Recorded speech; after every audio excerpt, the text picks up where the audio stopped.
Bonjour à toutes et à tous. C'est moi qu'on appelle Berger Steve. Je suis manager de Nicanor et qui est Monsieur Gronet, hein, tu vois. Bon, depuis quelques jours là, ça tire à balles réelles et tout. Beaucoup de personnes fâchées, beaucoup de personnes pas du tout contentes, par rapport à ma publication suite à l'incident, je l'appelle l'incident de vendredi nuit, c'était ça, ouais. Je vais pas revenir sur ce qui s'est véritablement passé, mais je tiens déjà à présenter mes excuses à tout le monde parce que je sais que beaucoup ne m'ont pas compris et beaucoup n'ont pas compris ma démarche. Et ceux qui ont compris savent de quoi j'ai parlé à travers mon post où j'ai parlé de la sécurité aux abords des podiums et tout. Et je n'aimerais pas faire cette vidéo pour commencer à tout expliquer. Je veux juste que la paix revienne, que tout le monde sache que c'était pas mon intention déjà, hein, de blesser qui que ce soit. Mais les professionnels du spectacle savent très bien de quoi je parle et sont à 100% d'accord. Rien ne se serait passé ce vendredi-là si cette magnifique demoiselle n'a pas réussi à monter sur scène. Je ne vais pas me présenter au nom de Nicanor, il le fera certainement lui-même. Mais je peux vous rassurer, moi je travaille avec Nicanor depuis plus de 10 ans aujourd'hui. Je travaille avec lui depuis plus de 10 ans, je connais bien l'homme, je connais bien ses réactions, je peux même anticiper ses réactions, je le connais très bien et je sais qu'au fond de lui, je peux donner ma tête à couper qu'au fond de lui, son intention n'était pas de honir la fille, son intention était de donner son show.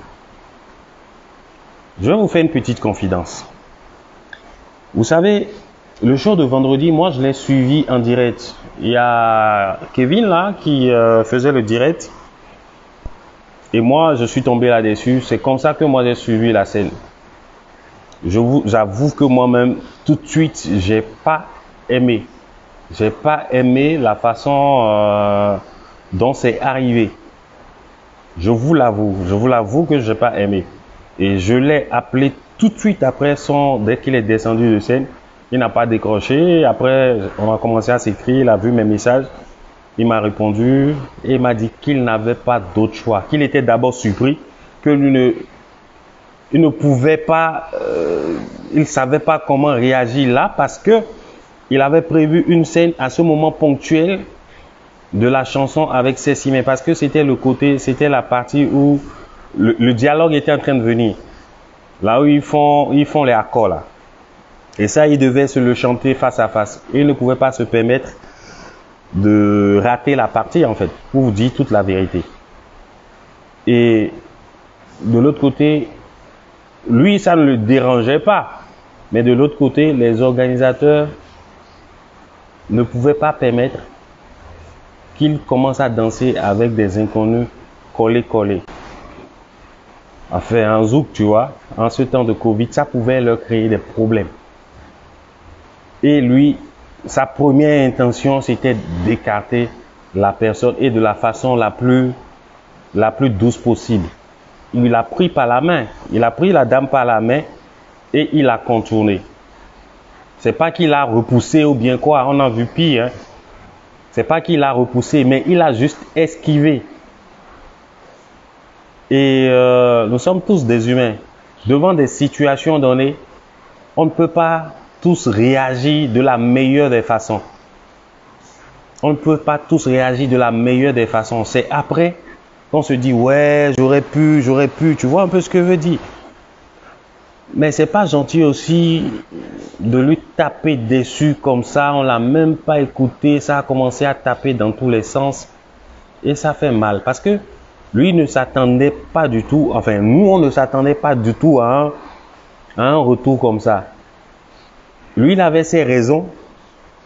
Pour ceux qui connaissent les spectacles de Nicanor, lui-même, il se jette dans la foule. Lui-même, il rentre parmi les... Quand c'est un showcase dans les boîtes, il rentre dans le public. Il s'amuse avec les gens. Les gens montent sur la scène et tout. N'oubliez pas que nous avons fait une grande campagne quand on a lancé Nkoché. Nous-mêmes, on est allé vers les fans. On a fait le Tokpa Tokpa, on a pris des bus, on est entré dans les villes du Bénin. On a fait entrer des fans dans le bus qui se sont assis à côté de Nicanor. On est parti avec le fan club. On est allé un peu partout à la rencontre des fans. Aujourd'hui, que ce même Nicanor, quelques mois après, ne reçoit pas une fan sur scène, ça fait bizarre. Je suis certain que s'il n'était pas en duo et qu'il chantait M'envoie, seul sur scène, ce serait avec plaisir qu'il aurait pris peut-être cette dame-là. Si on n'était pas en temps de Covid, quand il chante son M'envoie et qu'il est seul sur scène, il prend des filles avec qui il danse. Hein?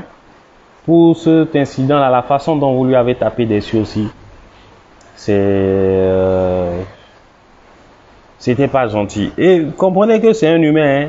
C'est un artiste, mais c'est un humain aussi. Hein? Permettez-moi de le défendre. Parce qu'aujourd'hui, tout le monde dit son truc. Personne ne pense véritablement... Enfin, d'autres, dans cette position, auraient pu avoir d'autres comportements. Et parmi nous, là, tous ceux qui sont en train de le critiquer, là, eux aussi, ils pouvaient avoir d'autres réactions. Donc, je demande votre indulgence. C'est des trucs qui arrivent dans notre métier. C'est des trucs qui arrivent. Et quand moi je dis, wesh, les abords du podium doivent être sécurisés, nanani, nanana, mais c'est vrai. C'est vrai. C'est vrai. Dans notre métier, moi, j'ai déjà dit à Nicanor de ne plus descendre quand il chante parce que c'est pas professionnel. L'espace qu'il y a alloué pour un spectacle, c'est la scène. Et pour être professionnel, ne permettons pas aussi que les gens viennent remplir les scènes. C'est pas cool, c'est pas professionnel en fait. C'est pas professionnel en fait. Bon, c'est vrai que nous on est habitués à faire ça comme ça. Mais bon, comprenez, c'est un humain, ça arrive, c'est des trucs de la vie qui arrivent et tout. Et voilà. Par rapport aux amis de la presse, je vois des gens qui se lèvent et ça encore c'est bizarre. C'est pas bien.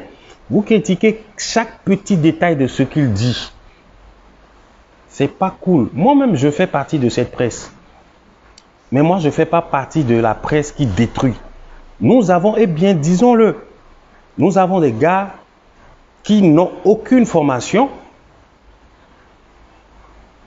qui se revendiquent de presse, qui ont créé une page, qui publient des trucs et ils se disent de la presse, qui ne sont pas des professionnels. Qu'on se dise les vérités. Franchement, qu'on se dise les vérités. Et ces personnes n'ont aucune limite pour avoir des abonnés sur leur page. Regardez comment les gens traitent. Les gens traitent un autre humain. Je ne dis même pas un artiste de leur pays. Un autre humain, comment on le lynche, on s'en fiche complètement et tout. Tu vois, c'est méchant. Et lui-même, c'est un humain. Si lui-même, il doit réagir par rapport à tout ça, ça va créer autre chose. Tu vois un peu ce que je dis? Et il a dit qu'il a l'impression que la presse chez nous est devenue une presse que de scandale. Analysez bien le verbe, le temps utilisé. Il devait peut-être pas le dire parce qu'on est déjà à un moment où c'était chaud et tout, où tout le monde l'attend au carrefour, nanani, nanana, tu vois. Mais c'est un humain, vous lui faites mal, vous lui donnez des coups tout le temps. Il reçoit des coups. Vous ne voulez pas qu'il se défende parfois?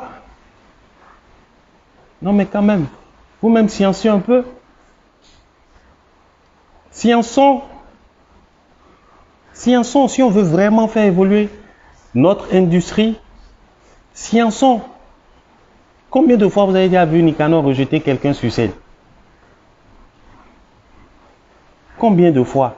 Quand on parle de bad buzz dans le pays là, depuis 2013, que Nicanor chante là.